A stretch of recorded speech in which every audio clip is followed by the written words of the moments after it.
The Secretary for Food and Health, Dr. Albert Au, Principal Medical and Health Officer of the Communicable Disease Branch of the CHP, and also Dr. Larry Lee, Chief Manager of Hospital Authority, Dr. Choi. Good afternoon, everyone. As at yesterday, i.e. the 2nd of March, we had already recorded over 218,000 cases of COVID in the 5th outbreak. Since the start of the 5th outbreak, over 920 persons have died of COVID. The Department of Health has analyzed the first 527 deaths from COVID, and our conclusion is over 91% of them have not received 2 doses of vaccine. Vaccination is highly effective in preventing serious conditions and even death. And in this round of outbreak, the elderly and children are more affected, and it's most urgent for these 2 groups to be vaccinated. The government has, through various means, make it more convenient for them to be vaccinated, and is preparing to set up community vaccination centers for Coronavac for children, adolescents, and the elderly.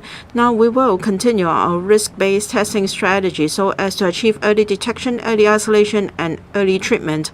As for early identification, we will continue to provide pre-testing services for specific high-exposure groups, and we will continue to have our community testing centers and mobile testing stations to provide free testing services for people who volunteer to be tested, and we'll continue to target put high-risk buildings under our R&T operations.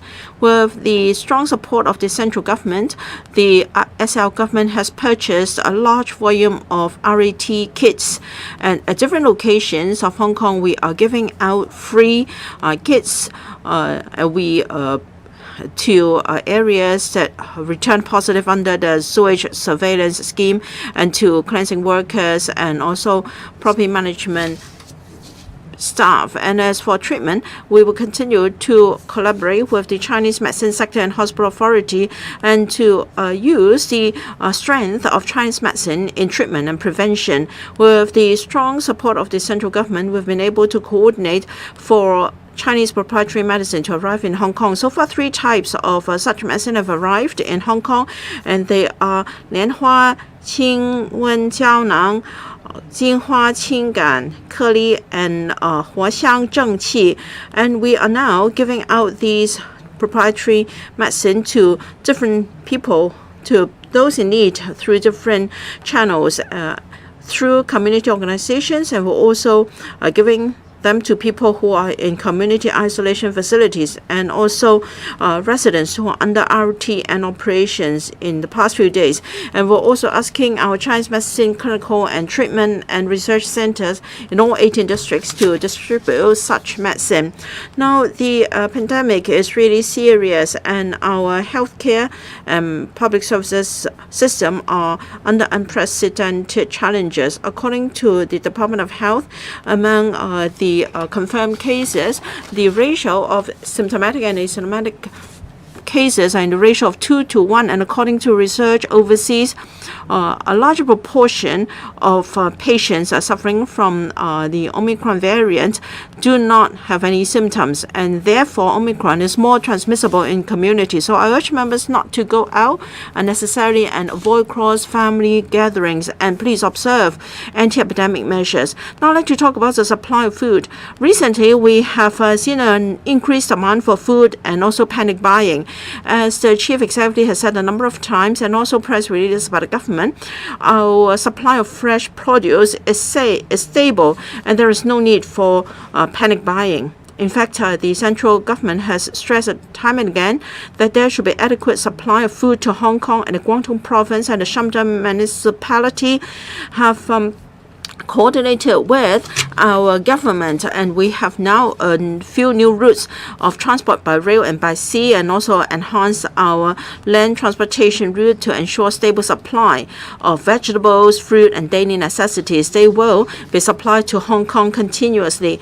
As at yesterday, now the amount of vegetables and chilled poultry arriving in Hong Kong have restored to the normal level. There were over 2,400 tons of vegetables, 160,000 chilled poultry, and there was a record high import of chilled pork, and the supply was 1.9 times of our normal level. As for the Shanghai slaughterhouse, thanks to the assistance from skilled workers from the mainland, the slaughterhouse is now preparing to resume business as soon as possible, and the Chinwan slaughterhouse will resume service when situation permits. Now, according to the industry, we have enough stock of rice to last for 1 month for the whole territory and 3 months of frozen meat for the whole of Hong Kong. And we have also communicated with major supermarket chains, and they will deploy enough manpower to refill shelves and to ensure supply of goods. To put it simply, we will have a continuous supply of fruit produce, and there is no need to hoard. Now, while we are at the height of the epidemic, we must unite, and with the support of the government and also staunch support of the government, we can win in this fifth wave. Good afternoon, members of the public and media friends. I'm now going to report the number of cases reported yesterday. Yesterday, 56,827 cases were reported, including 5,434 cases confirmed in the HA, and 2,602 cases reported and confirmed by the Public Services Laboratory. The remaining 48,791 cases were confirmed by private laboratories. Only 2 cases were imported. 56,825 cases were locally imported.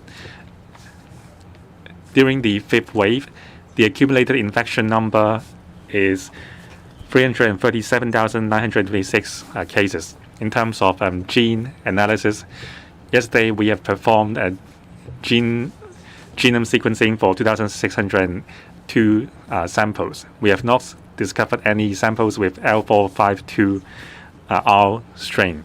1,724 cases were tested negative to L452R strains. It means that they are probably Omicron cases. 465 cases are still pending, and 413 samples are unconfirmatory because of the low viral load. In terms of care homes and hospitals, yesterday an additional 37 care homes have seen infection, including 21 RCHEs and 16 residential care homes for persons with disabilities, involving 566 cases. 434 cases are residents and 132 cases are staff members. The care homes distribution, 3 in Hong Kong Island, 5 in Kowloon, 14 in Kowloon East, and 15 in New Territory West, or 14 in New Territories East. So far, some 710 care homes have been infected in this wave, involving altogether 4,100 residents and some 1,300 staff members. Now, on the 26th of December, the FEHB issued a press release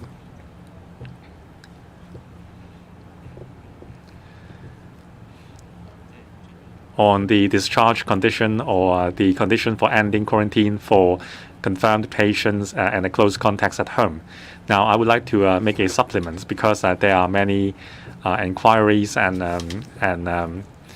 questions about the condition. Now, for a person tested positive on a PCR test or a RAT kit, then the sampling day would be day 0.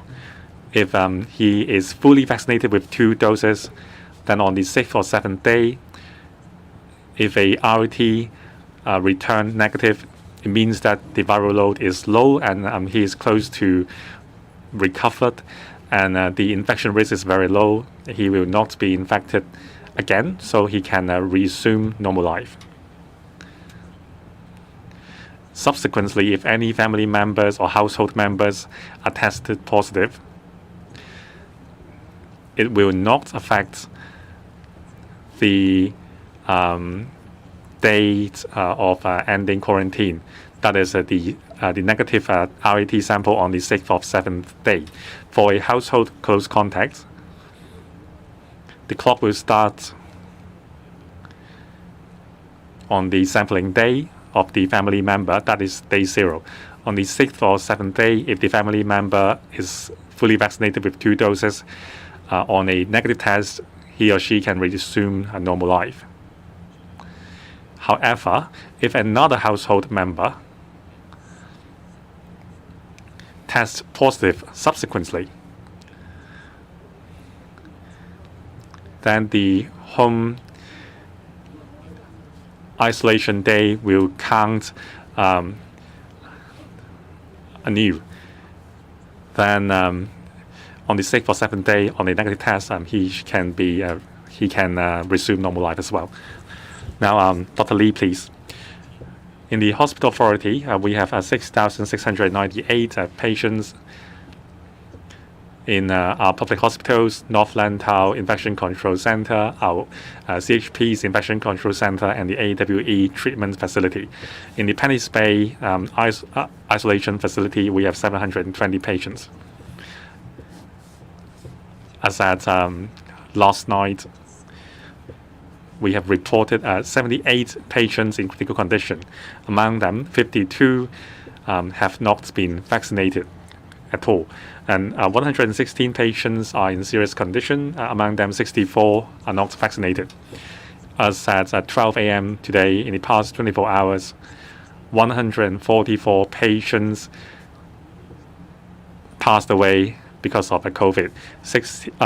85 males and 59 females, ranging from 42 years old to 102 years old. 56 patients were from residential care home. 124 have no vaccination record. 10 received 2 doses and 10 received 1 dose. Among the 144 deceased patients, 134 were elderly people above age 65. There are 8 patients who passed away who are of a relatively young age. First, a 44-year-old male. He lived in a care home. He has a chronic disease and he is not. He has a reduced mobility. On the 27th, he was sent to the Cova hospital. He had a fever and a shortness of breath. He was given intubation and he passed away in the morning of the 2nd of March. The second patient was a 42-year-old male. He was a patient in the Siu Lam Psychiatric Hospital. He was a person with disability. After infection, he was sent to the medicine ward. He passed away on the morning of the 2nd of March. The third patient was a 56-year-old female. She was a care home resident. In the afternoon of the 23rd of February, she was sent to the North District Hospital because of shortness of breath and fever. She was hospitalized, and then after treatment, she passed away on the morning of the 2nd of March. The fourth patient, a 57-year-old female with a cancer background, on the 1st of March in the afternoon, she was sent to the Prince of Wales Hospital on a fever. She was hospitalized and passed away on the morning of the 2nd of March. The fifth patient was a 51-year-old female. She had cancer. On the 26th of February at night, she approached the A&ED of Chuan Kwun O Hospital. Her situation deteriorated and she was confused, and then she passed away on the 2nd of March in the medicine ward. The sixth patient, a 54-year-old male with no medical history. He received 1 dose of vaccine in January. On the 22nd of February, he tested positive on the RAT, and on the 23rd, in the small hours, he went to the United Christian Hospital's A&ED with fever and shortness of breath. His situation was bad, and he was found to have a pulmonary blockage He was transferred to ICU and then passed away on the 2nd. And then a 52-year-old male with a cancer history. He went to the Eastern Hospital NAD on the 2nd of March. He had a pulmonary, and he passed away at 2 p.m. And the last patient was a 55-year-old male with disability, a care home resident.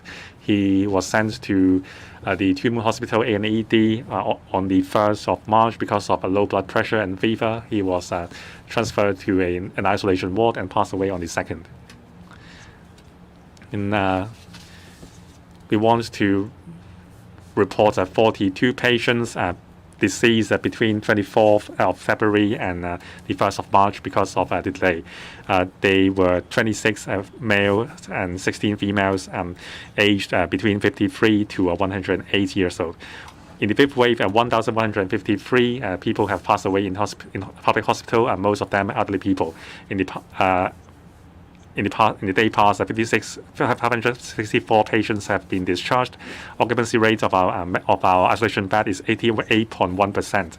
60 patients were confirmed on screening, and 130 staff members are close contacts. 2,521 medical staff in HA were infected, and 600 have returned to their positions. My God. Q&A, please identify your organization and please keep your questions short. I'm from independent media. I've got 3 questions. Now, first, the guidelines for vaccination of recovered patients, do they have to take 3 doses, and would there be any exemption for them? Another question is for Dr. Choi. Can you tell us the arrangement of cut so that people do not have to hot food from supermarkets? Now, an elderly resident in a care home was sent to AW on the 8th of January, and then he was subsequently returned to his elderly home, and then there was subsequently an outbreak there, and now the elderly residents are now stuck in AWE, and they can't even leave their cubicle. Can you give us the details, please? First, on compulsory universal testing. This was announced by the government earlier on, and it was a very important means to help us to achieve the zero infection policy. Now, because this is a major operation and the whole territory will be involved, and therefore planning must be very carefully done. The C has said that it must be very thorough, very efficient, and must be done within a very short period of time. We understand that there may be some restriction on movement of members of the public. So we have to plan very carefully the extent and also the details. So there must be careful deliberation before the operation can be launched. Understand that the community very naturally want to know more about the major operation, and the government will, when all the details are confirmed, announce to the public and give the public sufficient time to do preparation on this basis. And then, in the past few days, the government has announced that with the assistance of the mainland, we must have a sufficient and stable supply of fresh produce, and the supplies will be sent to Hong Kong by sea, by rail, and by road, and there is no need to engage in panic buying and to hoard up food. Vaccination for patients, for ex-patients. Well, under the CHP, we have the joint committee, scientific committee, and also advisory panels for the CE From time to time, they review latest scientific evidence in deciding the number of doses to be taken and also the time gap between two doses. The joint scientific committee will review the actual circumstances and see whether the third dose has to be advanced. When the joint scientific committee has evidence, I'm sure there will be a discussion and a decision. Next. What about Asia World Expo? I think the isolation facilities for the elderly is very different from our community isolation facilities, and that is being taken care of by the SWD, and I don't have any information. I'm from Orange News. A question for the hospital authority. The Chinese university plans to provide 24 beds for COVID patients. I'd like to know the criteria for transferring COVID patients to the hospital run by Chinese university. Now, I understand that public hospitals have got freezers to store corpses. I'd like to know the number of such freezers ordered. Mainland experts have arrived in Hong Kong for a few days. I'd like to know, after exchange with our own people, do they have any recommendations or advice for us, please? The Chinese University Hospital, they have intention to receive some COVID patients to relieve our pressure, and preliminarily they plan to provide 24 beds. As regards the details and patients to be admitted is still under discussion. We hope that the operation can start soon, but we believe patients with mild symptoms will be included.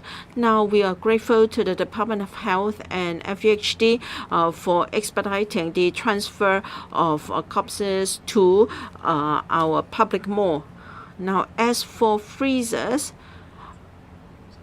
we have got a few dozens. Our suppliers will install them in public hospitals as soon as possible. I believe some public hospitals have already received such freezers. Dr. Choi, mainland experts include experts in epidemiology and also some in treatment. The exchange process is still in progress. They have very close liaison exchange and visits and discussions.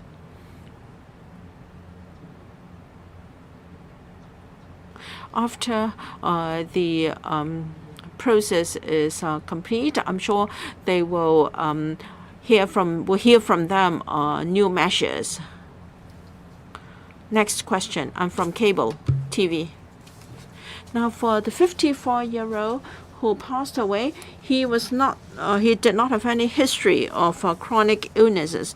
Now, could it be some underlying disease like obstruction of pulmonary artery? Is it a common disease, and is it related to COVID at all? As said by Dr. Choi, there is no confirmed timetable for cut yet, but there is news that close to 500 testing points will be set up. Will it be like polling station arrangements for local elections? Can members of the public go to another district for testing? And it is suggested that there more than one sample can be mixed together for PCR tests to boost the testing capacity. I'd like to know whether the government is minded to accept this mixed PCR testing method. And as for RAT kits, there are different types available and brands available in the market. While the government website has listed a few, but there are many information from overseas websites. Would the government tell us specifically RAT kits that are certified or acceptable for use? According to some manufacturers, when there is the CE logo, that means the brand is accredited by EU. Can you confirm whether that's the case so that people can be more confident in using these? And as for cut arrangements, will there be barrier-free access for persons with disabilities? Now, for the 54-year-old man, he was suffering from diabetes and hypertension. But then he was much better. He was able to do his self-care, and he was comparatively more healthier. He arrived at the A&E department of United Christian Hospital. He was presented with fever and shortness of breath. His condition was not good, and on examination is found to have obstruction of his pulmonary artery, and then he was admitted. Whether his condition was related to COVID, I don't have further information now. Regarding cut details, I think the reporter asked for really operational details. I'm sure that's close to the heart of the public, but I have no more to add at this moment. When the details are finalized, I'm sure the government will make announcement. As for mixing PCR samples, I think the Department of Health can supplement later. Now, in the whole testing process, whether we all talk about sampling and laboratory analysis, all methods have their pros and cons, and the methodology to adopt would depend on the whole workflow. Dr. Au, there are a number of different brands of RAT in the market. We advise caution when procuring RATs. You should procure those brands with good reputation and track record, and also you should strictly follow the instructions in the kits to arrive at a reliable result. RAT kits are a kind of medical appliances. Under the Department of Health, we have a registration system. There is a platform for registration of such products. And there are also overseas standards on RATs, including standards in the mainland, the National Health Commission, and also the European Union and the US authorities. The public should buy up to standard products in performing tests. Whether we would adopt the mixed sampling or mixed sample testing in the universal community testing, we will discuss it with our experts. The benefit of a mixed test is that, say, if 1 in 5 samples is positive, then we will approach the five persons again and take sample again. So whether it is an efficient way to perform the mass test, well, it depends on the number of patients in the community. If a high percentage of the community is infected with the virus, then it may not be very effective. So we have to discuss it with the experts further. Sorry, the speaker is not coming through the mic.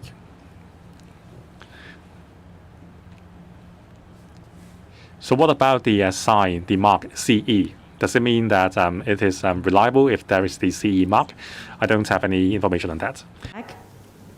Good afternoon from the SCMP. Can we get an update on the number of people who reported rapid test positive so far on the CHP's current platform for contact tracing, and how many have been counted in the total COVID case tally?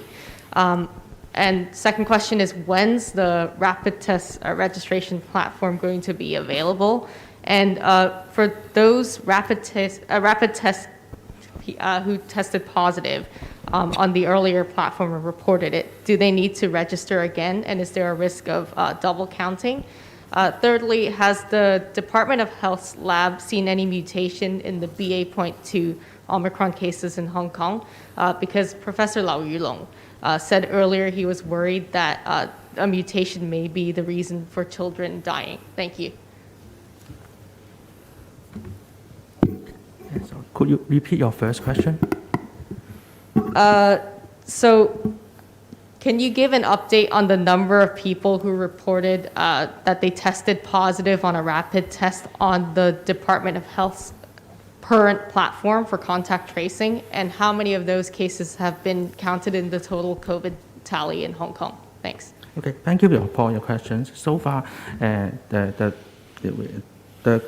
number of confirmed cases we announced every day so far do not increase the number of positive tests tested through the rapid antigen test.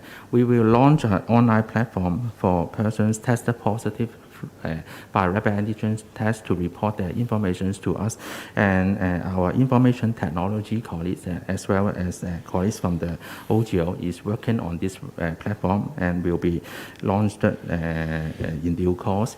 So before the launching of this platform, currently all the confirmed cases, we only count the cases tested positive by RT-PCR, but not including the RAT. But we estimate that there might be hundreds of thousands of people tested positive by RAT, but we could not obtain that information at this moment. And according to our communicable disease public interface, some people tested positive. They have reported their information to us through this online platform up to a few thousands, and we have sent SMS to them to advise them that if they are tested positive by RAT, then they need to observe they need to be isolated at home. And when the online platform is launched in due course, we will send SMS to inform them and request them to submit the information to us. For the mutation, the Public Health Laboratory Services branch has performed whole genome sequencing on the fatal cases, including a children that die of COVID-19, and it was found that the virus belongs to the main circulating strain of Omicron BA.2 in Hong Kong, and there is no significant mutations that lead to increased severity.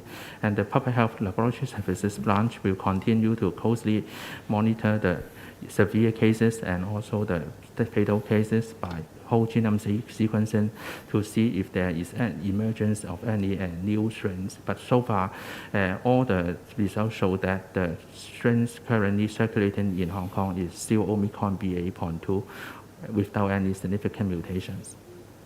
Okay. The platform would be available this week earlier, but now you changed to in due course. So does that mean we're not getting it this week? Our information technology staff colleagues are working on the platform, and it will be launched in due course when the work is completed. Okay, one more English question. The one, yes, in gray. From the Associated Press, could you please provide us an update on the bottleneck in dealing with dead bodies in Hong Kong that you mentioned earlier this Monday? Thank you. I think the situation is because of the COVID and also the cold weather, and there is an increase in the death. Okay, and after that, the logistics of handling the corpse in Hong Kong public hospital will be the patients pass away in the emergency department will be kept in the public mortuary, and also the hospital mortuary will be kept. The patients pass away in the ward, in the hospital ward. Now, because there is a rising number of the patients pass away in the emergency department, and that's why the hospital have to use up their own mortuary capacity to hold up some of the corpses. And the bottleneck will be, one, will be the transfer. Second, will be the capacity of the public mortuary as well as the hospital mortuary. So now we have to deal with it with more refrigerated container in the hospital. And also, I think Dr. Au mentioned in previous day about how to increase the capacity of the public mortuary. 好，下一個提問。右手邊尾二個行最右手位。Next question, please. Good afternoon. I'm from Mingpao Daily. Now, Dr. Lee mentioned about the 54-year-old relatively healthy patient who passed away at the UCH. When was he admitted? Was his cause of death the pulmonary artery blockage? Is it related to COVID? And you mentioned that more than 1,000 have passed away during the 5th wave. Did the deceased patients pass away more quickly after the onset? And was it because of the delay that there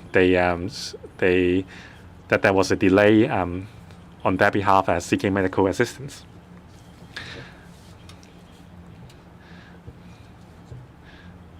And how many wards will be converted to receive COVID patients? And what about the air exchange rate after the conversion? Now, what about the oxygen supply and oxygen stock in public hospital at Daily? Is there a shortage of oxygen supply? And we have received complaints that the Caritas Medical Center has no dedicated ward for patients requiring renal dialysis, and they had to perform that outdoor. Is that true? About the 54-year-old male, he was admitted to the UCH A&ED on the 23rd of February. Like I've mentioned, the case has been passed on to the coroners. So I am not in a position to comment on the case. About seeking medical assistance at A&ED, those patients who approach A&ED, some are more urgent, some are not, so I cannot comment on any specific case. In terms of ventilation, we are installing fans or ventilation facilities in the general ward to take in COVID patients. There is not a specific percentage, but we will do our best to increase the number to take in serious patients. Installing fans can enhance the air exchange rate. We would maximize the air exchange rate plus the fans to ensure that the airflow is inward rather than outward to the corridors. On oxygen supply, because of the surge in cases number, oxygen demand is high. Still, our supply is sufficient. There is no shortage of oxygen tanks in hospitals.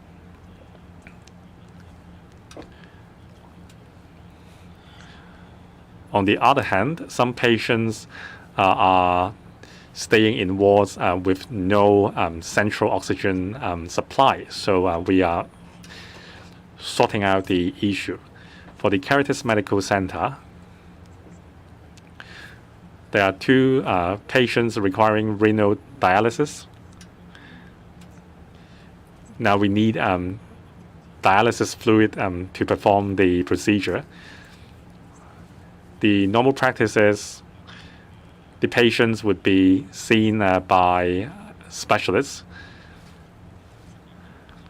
and the procedures would be performed if necessary. We have changed the dialysis fluid for them. Next question. I don't have such information with me. The lady on the right. I'm from Tai Kung Pao. Dr. Choi, some private hospitals are not willing to admit confirmed patients. And patients may have to pay $80,000 to $100,000 per day for boarding. What is your comment on that? I'd like to know what private hospitals you've discussed for admitting these COVID patients, and roughly how many beds will be provided, and when can the scheme start? And will patients have to be transferred through public hospitals? And will the fees and charges be similar to that of public hospitals? And do patients have to pay a deposit?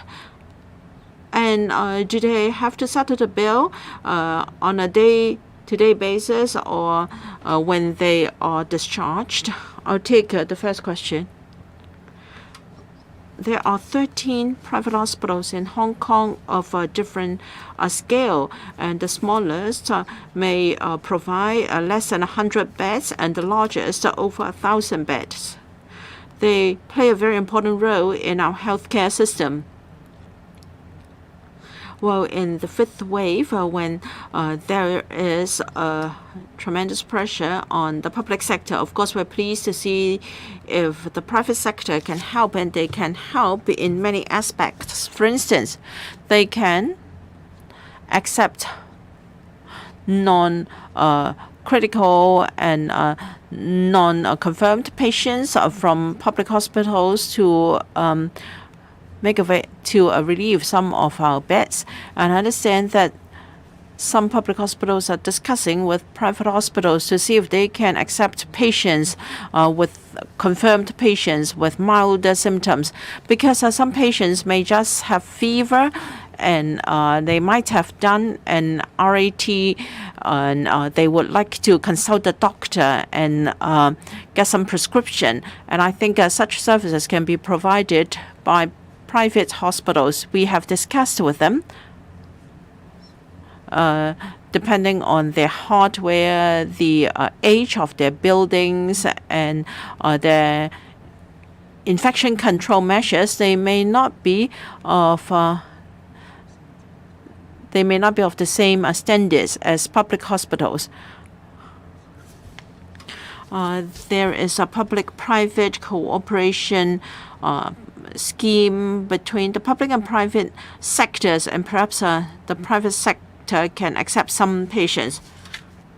The private hospitals have been helping us. We're grateful to Li Ka-shing Foundation Fund, which has donated to 5 private hospitals to treat cancer patients, those are suffering from colorectal cancer, etc. And then some non-COVID patients requiring rehabilitation services have been transferred. And in the past week, over 70 patients have been transferred to 7 private hospitals for treatment. We will continue to liaise with private hospitals. As for COVID patients, as mentioned, the Chinese University Hospital is going to accept these patients. We will work out the details with them later. The gentleman over there. I'm from AM 730. Regarding the RAT platform, I'd like to know whether the target date of commissioning is no longer this week. And can you estimate the flow and the volume of the platform when it's first commissioned? And I'd like to know whether you have already cleared the backlog of patients at A&E departments. Now, for RAT kits, you ask us to purchase them from reputable sources. Now, if members of the public have already purchased such RAT kits, substandard RAT kits, and if they've been tested positive, what should they do? Should they do it again with another brand, or can they just move around in the community? And I'd like to know whether you have the number of COVID patients not staying in hospitals. I understand that there might be outbreaks in some wards but not announced. I'd like to know the criteria for an outbreak in a ward. And for the medical staff that are there, will they be given an allowance? Because they are also treating COVID patients there as well. Yes, the pressure on our A&D departments is very great, and there are patients waiting to be admitted to wards. We are using various means to alleviate the burden on A&E departments. First, as mentioned, we are opening up new wards as far as possible. Some general wards will be converted to COVID wards. Besides, we will arrange for these patients, if suitable, to suitable community quarantine or isolation centers. For instance, elderly patients will be transferred to AWE, and for healthier patients with mild symptoms, they will be referred to community isolation facilities. I don't have any figures when it comes to COVID patients not staying in isolation wards. The last question. Outbreak in wards. Now is we have a number of factors to decide whether people are close contacts or not. We consider the prevailing environment, the distance, and also whether procedures were taken. 咁就其實 On rapid antigen test, when the platform is launched, we don't have an estimation how many people will register. But we believe that the number will be in the tens of thousands or even more. At present, we are confirming cases on PCR tests. Every day we have more than 50,000 cases. So we believe that given the widespread usage of RAT among members of the public, there are a high number of people testing positive on PCR, and also some 2/3 of patients are presented with symptoms. We believe that for people with milder symptoms or no symptoms, they haven't received a PCR test, but they have tested positive on RATs. So we believe that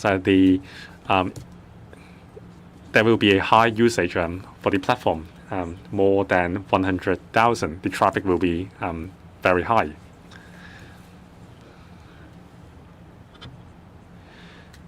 So for people who are tested positive on RAT subsequent to the date announced by the FEHB, you can also register on the website. After the launch, we will also approach the patients who are not registered yet. And also we urge members of the public to report to us once you are tested positive. Currently, our IT colleagues are working full steam to prepare for the launch of the website. There are some complicated technical issues that they're dealing with. Since we expect a high traffic for the website after the launch, we hope that there will not be any major technical issues causing inconvenience to the public after the launch. We recommend the public buying brands of RATs with good reputation. Currently, the brands available in the market are the major brands, so they should be fine. If you have any doubts on the products, I suggest I suggest you not to use the kits and check the internet to see whether the brand is a reputable brand locally and overseas. if you discover that the brand is not up to standard after the test, then I recommend you do another test with a reputable brand or do a PCR test to confirm the result. Next question, the lady in white. Hi, I'm from Now TV. According to some members of the public, they have made an appointment to get jabbed, but unfortunately, they are confirmed to be infected. So, are they still suitable to get jabbed? And also, after recovery, will there be a period that they are immune? So, how can they fulfill the requirements under the vaccine pass? And also, we know that there is an outbreak among prisoners. So, do we have outbreaks in prisons? Is it possible that the correctional services staff are bringing the virus into the prison? And what guidelines would you, what advice would you give to the correctional services department? And about the HA, 60 patients were tested positive in public hospitals, and then they were transferred to a public hospital. So is there an update on the number? Besides the patients requiring renal dialysis, and what kind of patients do we have? Given the shortage of bed, can they do public hospitals have space to take them? And what about the public-private partnership to receive patients with mild symptoms? Now about the shortage of oxygen, is it true that there are 4 patients sharing the same oxygen tank? And what about what do you mean by that? What do you mean by saying that you are resolving the issue? Does it mean that you are procuring more oxygen tanks? I will take the first question, and I will invite Dr. Au to supplement. Whether recovered patients or patients confirmed should get jabbed or when there are requirements specified under the vaccine pass scheme. Depending on the developments of the epidemic, we will adjust the advice on vaccination, and we are waiting for further advice from the expert committees. In terms of a vaccine pass, there are 2 kinds of checking, active and passive checking. For passive checking, it is easier.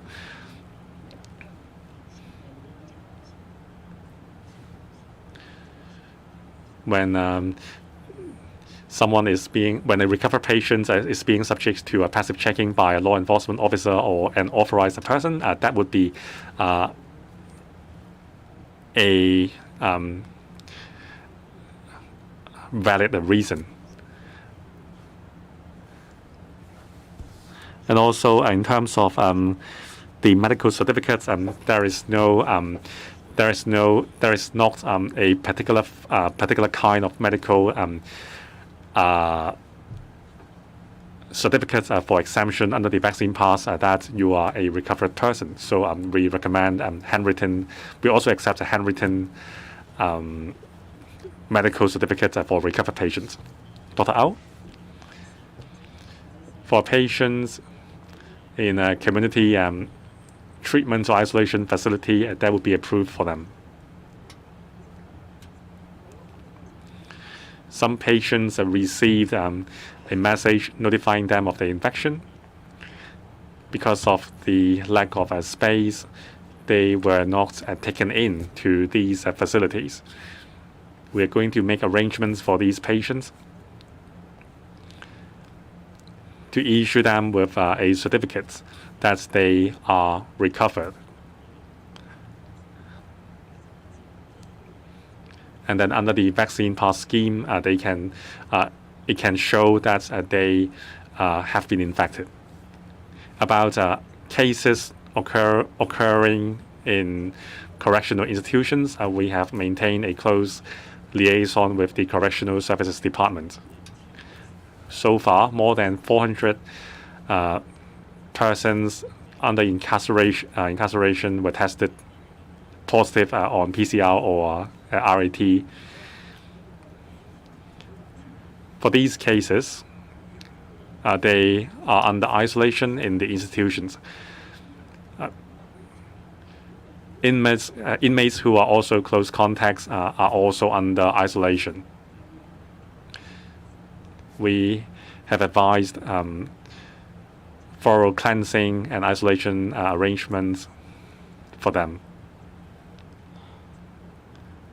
These patients are being cared for by medical officers in the institutions as well as the HA. If the situation deteriorates, they would be sent to hospital.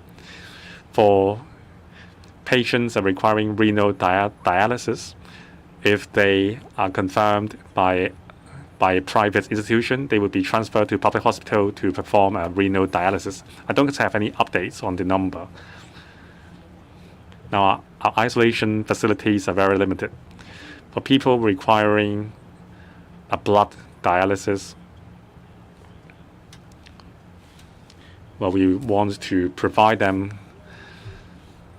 with the services they need because we have a more capacity now, and we are increasing the number of our equipment.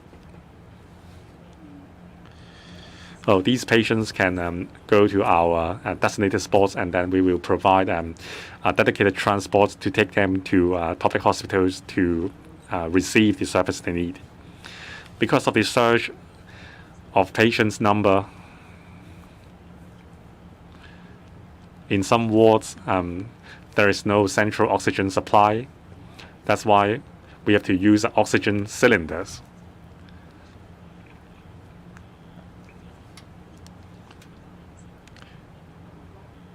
The restocking of oxygen cylinders involve some logistics process. That is what we are doing now. Last two questions. That one in the back row. What do you make of the decisions by some private hospitals to transfer kidney patients to public hospitals? Do you think it was the right thing to do? And why can't private hospitals take in more COVID patients? And regarding plans for the universal testing program, does the government have a rough timetable for it? And will it be carried out this month or next month, as some experts proposed? And is the government inclined towards allowing people to buy food and take away during the testing program? And also, can you give us a little bit more details about the reported outbreaks in prisons, and how many prisoners have been infected and how many correctional staff have been infected?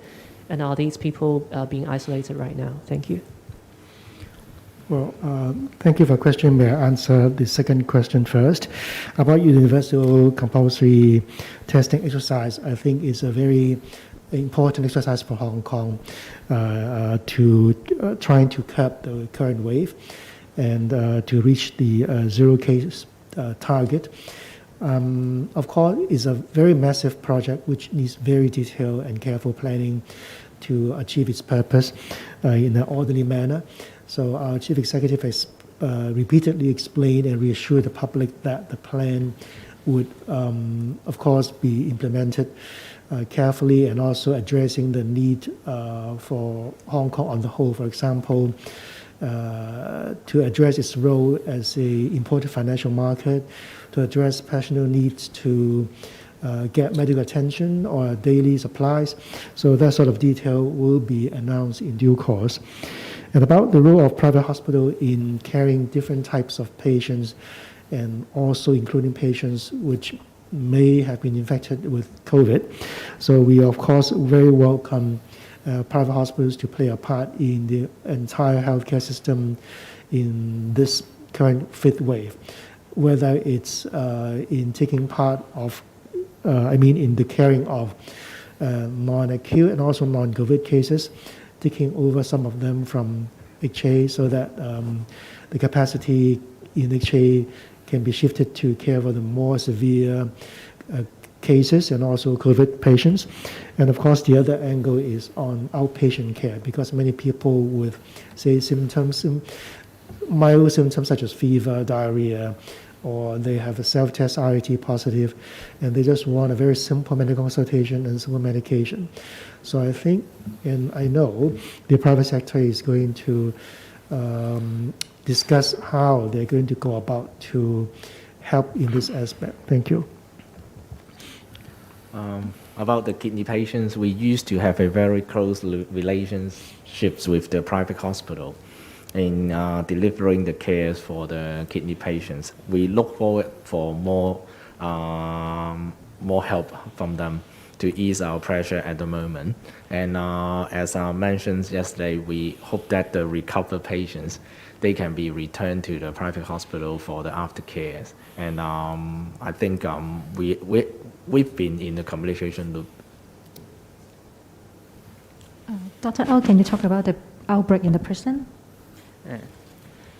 For the cases detected in prisons and also correctional institutions, as of last week, there are over 400 cases infected persons in custody under CSD so far, and some of them are tested positive by RT-PCR, while some of them are tested positive by rapid antigen test, and quite a number of cases were detected through the screening by CSD among the persons in custodies, and the CSD has implemented measures to keep these cases in isolation in designated facilities, and as well as arranging quarantine for their close contacts, mainly the other roommates in the same cells, to put them under quarantine in designated facilities so as to stop further or ongoing propagations inside the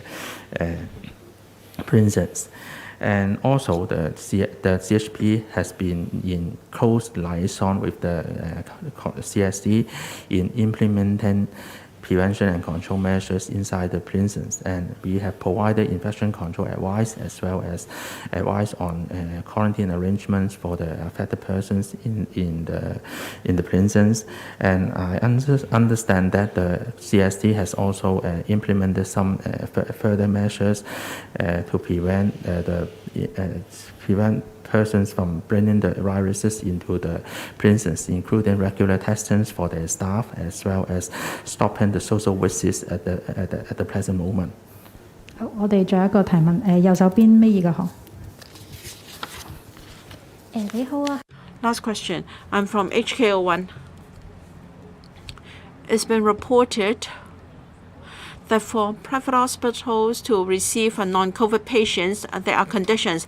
For instance, a negative test result within 48 hours, and to ensure that patients can be discharged within 2 weeks. I'd like to know whether there are indeed such conditions. If so, what is the success rate of referral from a public hospital to a private hospital? Will you appeal to the private hospitals to accept more non-COVID patients and not to impose such conditions? In fact, private hospitals collaborate with us in many different ways, and we have over 70 patients transferred to private hospitals. As I said, there are patients requiring aftercare. Of course, we very much want and welcome private hospitals to do a bit more to help us. The HA headquarters has got a specific platform to discuss with private hospitals. Thank you very much for your attendance. Speaker is off mic. We're doing that. We haven't got a specific date.